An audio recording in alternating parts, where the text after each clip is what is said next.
नमस्कार दोस्तों, मैं अपने राय एक बार फिर से आप सबका स्वागत करता हूं अपने यूट्यूब चैनल नॉलेज वर्ल्ड में।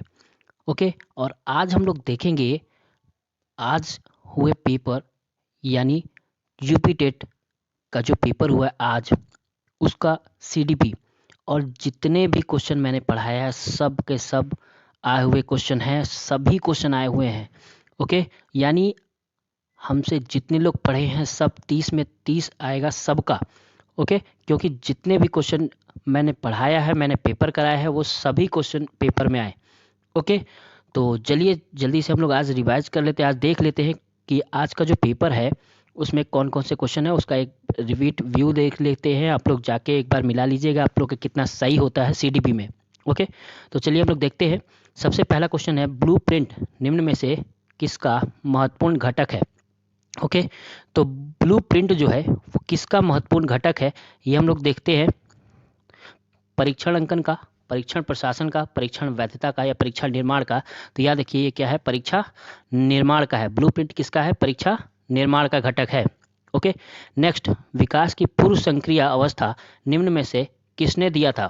विकास की जो पूर्व संक्रिया अवस्था है निम्न में से किसने दिया है। बहुत ही आसान सा क्वेश्चन है, बार बार क्वेश्चन आया हुआ है। तो याद रखिए पियाजे का है, ये पियाजे का है पूर्व संक्रियात्मक अवस्था। ओके। नेक्स्ट, एमपीपीआई परीक्षण का उपयोग निम्न में से किसके मापन में किया जाता है। बार बार मैंने पूछा है, मल्टीफेजिक पर्सनालिटी टेस्ट जो है वो बार बार मैंने बताया है कि एमएमपी जो एमपीपीआई परीक्षण है किस के द्वारा दिया गया है। तो यह है व्यक्तित्व परीक्षण है। कौन सा परीक्षण है, व्यक्तित्व परीक्षण। ओके। नेक्स्ट, अधिगम हेतु निम्न में से क्या सर्वाधिक आवश्यक है। अधिगम हेतु निम्न में से क्या सर्वाधिक आवश्यक है, निर्देशन, परिपक्वता, रुचि या अभिप्रेरणा। तो अधिगम के लिए जो सबसे ज़्यादा जरूरी है वो है अभिप्रेरणा। मैं बार बार कहता हूँ बिना मोटिवेशन के अधिगम नहीं होता। ओके। तो अधिगम के लिए क्या जरूरी है, अभिप्रेरणा, मोटिवेशन बहुत जरूरी है। ओके। नेक्स्ट है, शैशव काल का समय है कब। तो ये बार बार बताया है कि कौन सा काल होता है। ऑप्शन देखिए तो कौन सा ऑप्शन है, जन्म से 2 वर्ष तक। शैशवावस्था कहाँ तक होता है, जन्म से 2 वर्ष तक। ओके। आई थिंक आप सबके क्वेश्चंस बहुत ही सटीक लगे होंगे, 100% लगा होगा आंसर। पूर्व अनुभव के आधार पर संवेदना को अर्थ प्रदान करना कहलाता है। यानी जो पूर्व अनुभव है, पहले का जो अनुभव है उसके आधार पर जब हम संवेदनाएं का अर्थ प्रदान करते हैं उसे क्या कहते हैं, चिंतन कहते हैं, स्मृति कहते हैं, प्रत्यक्षीकरण कहते हैं या कल्पना कहते हैं। तो किस आधार पे जो पूर्व अनुभव है हमारा, उस आधार पे संवेदना को अर्थ प्रदान करना क्या कहलाता है, तो वो कहलाता है प्रत्यक्षीकरण। ओके। क्या कहलाता है, प्रेसिपिटेशन, प्रत्यक्षीकरण। ओके। नेक्स्ट देख लेते हैं, सीखने में प्रयास व भूल का सिद्धांत। इतनी बार आया है ये क्वेश्चन, इतनी बार क्वेश्चन पूछा है ये कि आप सबको याद हो गया होगा, रट गए होंगे ये सब इस क्वेश्चन को, और 100% किसी का गलत नहीं होगा। तो सीखने में प्रयास व भूल के सिद्धांत का प्रतिपादन किसने किया है, तो प्रयास व भूल का सिद्धांत थॉर्नडाइक का है। किसका है, थॉर्नडाइक का। ओके। नेक्स्ट, औसत बुद्धि वाले बालकों की बुद्धि लब्धि जो स्तर है वो कितना होगा। यानी सामान्य बालकों की जो बुद्धि लब्धि है, जनरल जो चाइल्ड है उसके बुद्धि लब्धि कितनी होती है, तो वो होती है 90 से 109 ना। टर्मन के अनुसार 90 से 109 औसत बुद्धि वाले बालकों की बुद्धि लब्धि। ओके। यानी जितना मैंने पढ़ा है सब, अगर आप पर बस पढ़ के गए होंगे, वीडियो देख के गए होंगे, वो 100% आपके ध्यान में होगा और आप लगभग 30 में 30 क्वेश्चन करके आए होंगे। चलिए नेक्स्ट है, निम्न में से कौन तरल क्रिस्टीय बुद्धि के प्रतिमान के प्रतिपादक थे। किसने कहा तरल क्रिस्टीय बुद्धि, यानी तरल ठोस सिद्धांत किसने दिया है, तो तरल ठोस सिद्धांत किसने दिया है, कैटल ने। ओके। किसने दिया है, कैटल ने ना, तरल ठोस सिद्धांत। ठीक है, जीएलजीएफ जो थ्योरी है। ओके। नेक्स्ट, क्रिया प्रसूत अधिगम सिद्धांत का प्रतिपादक किसने किया है, यानी क्रिया प्रसूत अधिगम सिद्धांत किसका है। ओके। बहुत ही सिंपल सा क्वेश्चन था, क्रिया प्रसूत अधिगम सिद्धांत किसका है, तो क्रिया प्रसूत अधिगम सिद्धांत स्किनर का है। ओके। किसका है, स्किनर का। नेक्स्ट, कोहलर अपने प्रयोग से यह सिद्ध करना चाहते थे कि अधिगम, है ना, कोहलर जो है अपने प्रयोग से क्या सिद्ध करना चाहते थे, मानव का अधिगम प्रयोजनपूर्ण है, जानवरों में मनुष्य ही से श्रेष्ठ है, एक स्वतंत्र क्रिया है, समग्र परिस्थितियों का प्रत्यक्षीकरण है। तो कोहलर क्या कहते हैं, कोहलर कहते हैं कि जो समग्र परिस्थिति है ना उसका जब हम प्रत्यक्षीकरण कहते हैं तो एक सूझ उत्पन्न होता है, यही है समग्र परिस्थितियों का प्रत्यक्षीकरण। ओके। जो कोहलर के द्वारा दिया गया है। किसने पाठ योजना के पंचपद प्रणाली प्रतिपादित किया था? ठीक है, पंचपद प्रणाली किसने किया था? ब्लूम ने, किलपैट्रिक ने, हर्बर्ट ने, जॉन डीवी ने। तो किसने पाठ योजना के पंचपद प्रणाली उत्पन्न किया था? तो वह है हर्बर्ट। ओके, कौन है? हर्बर्ट। हर्बर्ट ने पंचपद प्रणाली उत्पन्न किया था, यानी प्रतिपादित किया था। नेक्स्ट है, निम्न में से ग्रंथियों के आधार पर व्यक्तित्व के विभिन्न प्रकारों की चर्चा किसने की है ना? किसने की है ग्रंथियों के आधार पर? ये भी मैंने पढ़ाया है। कौन कौन सी ग्रंथि है? एड्रिनल, थायराइड और पिट्यूटरी। इस आधार पर जो ग्रंथियों के आधार पर व्यक्तित्व बताया है वो किसने बताया है? कैनन ने। किसने बताया है? कैनन ने। ओके, नेक्स्ट, सृजनात्मकता मौलिक परिणामों को अभिव्यक्त करने की मानसिक प्रक्रिया है। यह कथन किसका है? सृजनात्मकता मौलिक परिणामों को व्यक्त करने की एक मानसिक प्रक्रिया है। यह कथन किसका है? ठीक है, क्रो एंड क्रो का है, डिहॉन का है, ट्रैवल का है, या कोल और ब्रूस का है? तो किसका है?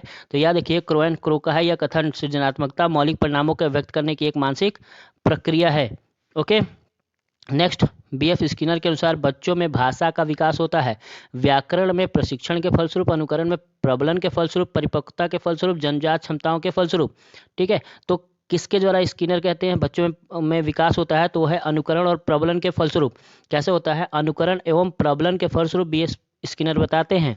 ओके, नेक्स्ट, मूल प्रवृत्तियों को 14 प्रकार से किसने वर्गीकृत किया है? तो 14 प्रकार से किसने वर्गीकृत किया है? मैकडूगल ने। ओके, और मूल प्रवृत्ति या मैकडूगल से रिलेटेड बहुत सारे क्वेश्चन आए हैं, दो या 3 क्वेश्चन इससे आए हैं, तो सोचिए कितना इंपॉर्टेंट है। तो मूल प्रवृत्ति के 14 प्रकार, मैंने जितने भी प्रकार हैं सब लिखवा दिया आप लोगों को। तो मूल प्रवृत्ति के 14 प्रकार किसने बताया है? मैकडूगल ने। ओके, किसी दूसरी वस्तु की अपेक्षा एक वस्तु पर चेतना का केंद्रीकरण अवधान है। यह कथन किसका है? मैकडूगल का, मन का, रॉस का, या डम्बिल का? किसी दूसरे वस्तु की अपेक्षा एक वस्तु पर चेतना का केंद्रीकरण अवधान किसका है ये? तो ये किसका है? मैकडूगल का है। एक वस्तु का दूसरी की अपेक्षा चेतना का केंद्रीकरण एक अवधान है, किसका है? मैकडूगल का ही है। ओके, नेक्स्ट, निम्नलिखित में से किसका नाम सुजन शास्त्र के पिता से जोड़ा जाता है? बहुत ही बेहतरीन क्वेश्चन है। सुजन शास्त्र के पिता के नाम से कौन जाना जाता है? तो याद रखिए, ये गाल्टन जाने जाते हैं। गाल्टन जाने जाते हैं सुजन शास्त्र के पिता का नाम। ओके, नेक्स्ट, 12 वर्ष से 16 वर्ष के बालकों हेतु हिंदू में डॉक्टर एरा जलोटा कौन सा परीक्षण प्रतिपादित किया है? ठीक है, डॉक्टर एस जलोटा जो है वो कौन से परीक्षण प्रतिपादित किए हैं? चित्रांकन परीक्षण, आर्मी अल्फा, साधारण मानसिक योग्यता परीक्षण, अशाब्दिक बुद्धि परीक्षण। ओके, तो जो जलोटा हैं 12 से 16 वर्ष के बालकों हेतु कौन सा परीक्षण इस्टेब्लिश करते हैं? तो वह है साधारण मानसिक योग्यता परीक्षण। ओके, कौन सा? साधारण योग्यता परीक्षण।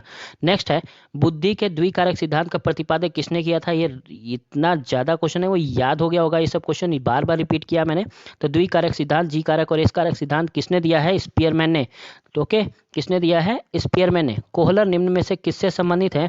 अधिगम के सिद्धांत से, व्यक्तित्व के सिद्धांत से, विकास के सिद्धांत से, या अभिप्रेरणा के सिद्धांत से? तो कोहलर निम्न में से किससे संबंधित हैं? ठीक है, तो किससे संबंधित हैं? और आसान से बता सकते हैं कि अधिगम के सिद्धांत से संबंधित है, या व्यक्तित्व के सिद्धांत से संबंधित है, विकास के सिद्धांत से संबंधित है, या अभिप्रेरणा के सिद्धांत से संबंधित हैं। तो यह देखिए, कोहलर अधिगम के सिद्धांत से संबंधित हैं। कोहलर किसके सिद्धांत से है? अधिगम के सिद्धांत से। बार बार क्वेश्चन कई बार पढ़ाया भी मैंने। मैकडूगल के अनुसार मूल प्रवृत्तियों की संख्या कितनी है? देखिए, दोबारा क्वेश्चन आ गया। तो कितनी प्रवृत्तियां हैं? 14। मानसिक उद्वेलन प्रतिमान का प्रयोग निम्न में से किसके शिक्षण हेतु किया जाता है? मानसिक उद्वेलन, ठीक है, जो ब्रेन स्टॉर्मिंग मॉडल है वो किसके शिक्षण हेतु, किसके पढ़ाने हेतु, शिक्षण हेतु ये किया जाता है? समस्या समाधान के लिए, सृजनात्मकता के लिए, अनुप्रयोग के लिए, या समझ के लिए? तो किसके लिए किया जाता है? जो मानसिक उद्वेलन है, ब्रेन स्टॉर्म है, तो याद देखिए वो समस्या समाधान के लिए हम काफ़ी प्रयोग करते हैं ब्रेन स्टॉर्म का, ताकि समस्या का जो समाधान हो वो आसानी से हो सके। निम्न में से किसके प्रयोग में कुत्ता एक विषय था? एक विषय किसके प्रयोग में था? कुत्ता। ठीक है, कोहलर के, थॉर्नडाइक के, पावलोव के, स्किनर के? तो किसके थे? कोहलर के तो चिंपैंजी थे, थॉर्नडाइक के तो बिल्ली थे, स्किनर के तो कुत्ते, स्किनर के कबूतर थे। तो बचा कौन? कुत्ता, पावलोव के। ओके, तो कुत्ता किसका विषय था? पावलोव का।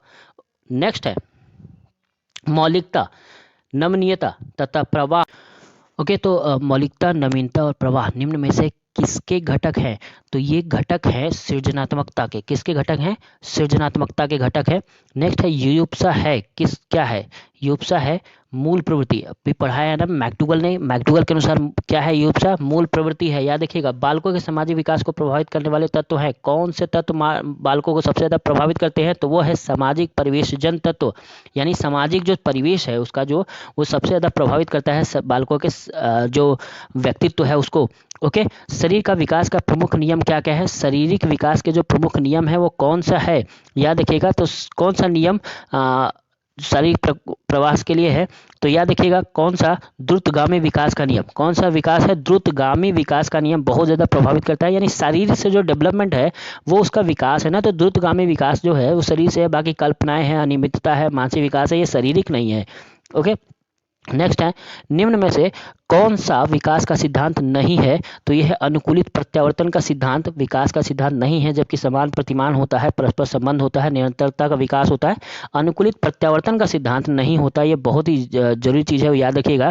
और लास्ट क्वेश्चन है, विकास के परिणाम स्वरूप नवीन विशेषताएं और नवीन योग्यताएं प्रकट होती है, यह किसने कहा था? तो यह कहा था हरलॉक ने, मैंने लिखवाया भी है। विकास के परिणाम स्वरूप नवीन विशेषताएं और नवीन योग्यताएं प्रकट होती है, किसका? हरलॉक का। ओके, तो आज के लिए इतना ही। आपने देखा 30 के 30 क्वेश्चन जो मैंने पढ़ाया है हूबहू वो क्वेश्चंस आए हैं। तो आप हमारे चैनल से जुड़े रहिए। सीडीपी के लिए और अदर्स जो एसएसटी के सब्जेक्ट हैं उसके लिए आपको पूर्ण जानकारी होगी, सब कुछ दिया जाएगा। ओके, तो आज के लिए इतना ही, धन्यवाद। और कमेंट करके जरूर बताइए कि आपको कितने में कितना मिला। ओके।